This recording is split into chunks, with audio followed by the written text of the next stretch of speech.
What's up, guys? This is Negative. I'm here to showcase a new technique in Bangai-O. It's called Charge Invulnerability or Charge Invul. So first I'd like to talk about the all-around attack in this game, right? There's two parts. There's the initial charge and then the attack, right? 400 missile blast, get the fuck out of my way. I'm going to annihilate everything. So those are the two parts. Everyone knows the attack. That's what everyone uses it for. But I've already kind of been using it in a different way, the charge portion, and that's how I kind of realized that it's not being fully implemented. It's not being fully utilized. So I've started to look for new ways to explore the use of its two main properties. The charge has two properties that make it very useful. So the first one is that you're fixed in place, right? You stop falling as soon as you start charging. And even if you get hit by shots, you're not going to get slapped around the screen. You're going to maintain that exact position. So it's a positioning mechanism. Let's say I'm trying to space something along a wall, so I can like detonate a wall clip, right? On 29 on the left wall, and it's very specific, and there's guys shooting at me.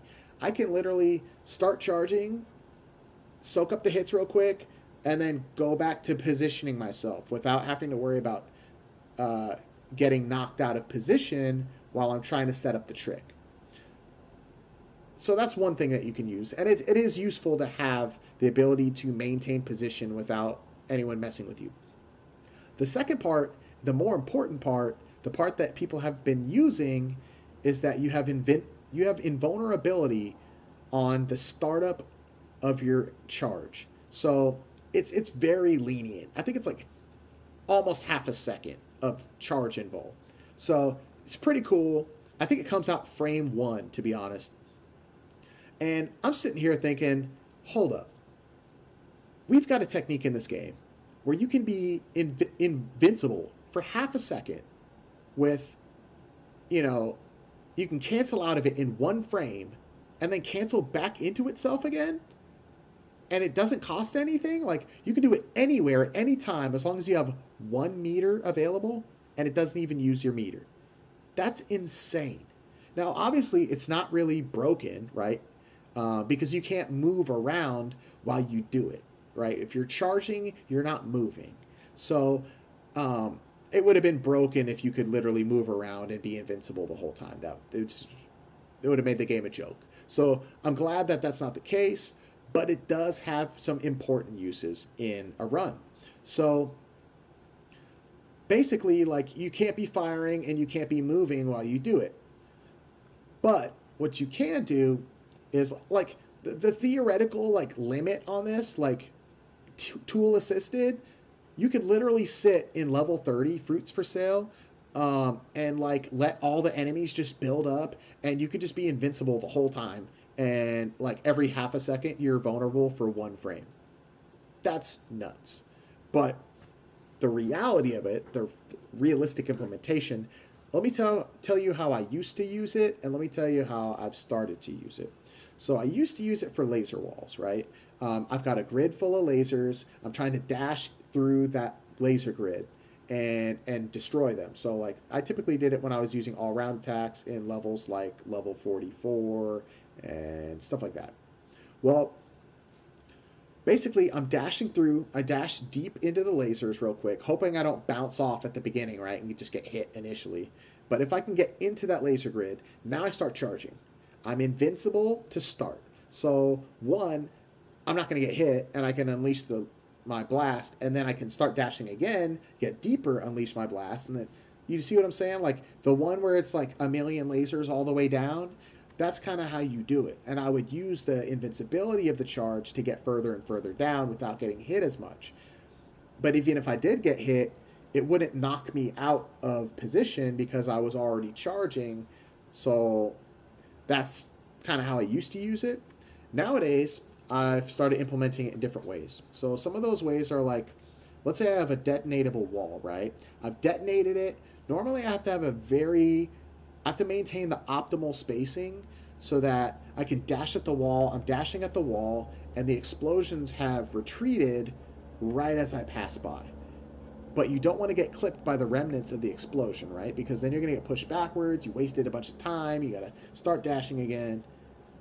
Or you were too far away, so you didn't get hit, you know, but you wasted a little bit of time because you were like extra far away to be safe. Or you can just dash right up on that wall, shoot it, pop your charge invul, and just keep dashing and not care. So that's one thing that's pretty cool. I think it takes a lot of the risk out of timing some of these wall explosions. So it's very useful. The other thing that you can use it for in this game is certain types of boss attacks, for example. So level 42 has a boss that has a beam cannon that he charges up. And depending on where you're at in the level, like when I'm fighting him, I'm in this little corridor and I've got a setup where he's trapped on the lip of this gate, and then you just do like your ricochet lasers and you have the angle to hit him from there. Well, if he slips off that little gate randomly, and it happens sometimes, like, too bad, you have to react and you have to get out of that corridor because he's going to block you off. And if he blocks you in that corridor, you're done, because now you don't have enough room vertically to dodge that beam cannon. And he's just going to charge it up and he's going to blast you. And that boss has tons of HP. So if you're not using all round attacks, he's going to kill you before you kill him. So what happens is you have to dash up and down really quickly so that he does this. And when he's doing this, if you do it fast enough, he will not charge his beam cannon. But it's very slow because every time you touch the ground, you stop shooting. So it takes like twice as long, maybe worse. So there's another option, right? Instead, you're shooting him, you're shooting him, you're shooting him. He fires his beam cannon. Boom! You react, right? Charge invul, beam cannon passes through, you go back to blasting him.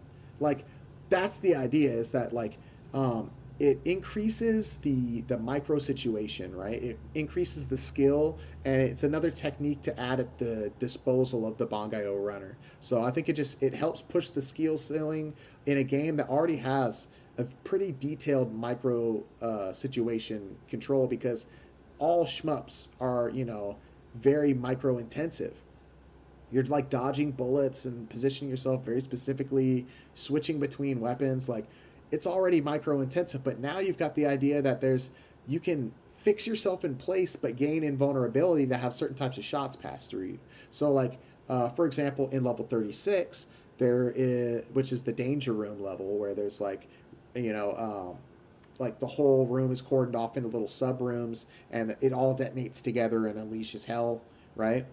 And Riki's dad's in the middle in like a purple spaceship, and it's got these fucking like little pine cone mine things on the front that they travel insanely fucking fast. They've got insane maneuverability, and they've got insane durability. They take 1,000,000 hits to destroy, and they hit for tons of damage. So you just position yourself in a way to where the terrain soaks them up, and you can still have an angle to hit the boss, right? But you could actually just shoot him in the face, and then if you have the skill, you could time it. And it's probably a very specific time, very tight timing, but you could let the shots pass through you and then keep going back to shooting, right? So I think it's pretty entertaining. I think it's pretty cool. Obviously, there's some discussion to be had about whether or not using the initial charge but not using the attack, canceling out of the attack, is still valid in a no all-round attacks run. I think it's up for discussion. I think it's safe. Personally, I would use it. I think it's pretty cool, but willing to discuss it as a community. Either way, I'm going to jump on the sticks real quick and show you guys just a couple examples of what I'm talking about here. So turn on the monitor. All right, and we'll just jump in level 10. It's a good level to showcase some of this stuff. So like, I could be right up on this wall. It doesn't matter, man. Like, I just charge it up. You can cancel out frame 1 if you want. I'm just holding it. As soon as you cancel out, though, then you're vulnerable. So, oops, that was an accident. One sec. All right. I didn't press the button before I hit the trigger. But like, it's pretty lenient, dude. So like, dash in, boom. Oh, too late. I promise, it's actually not that hard at all. See?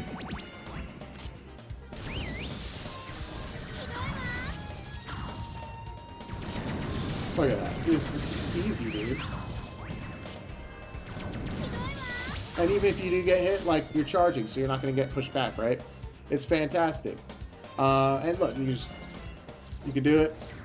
Cancel out, charge, like, into itself, right? Obviously, I'm on this pad.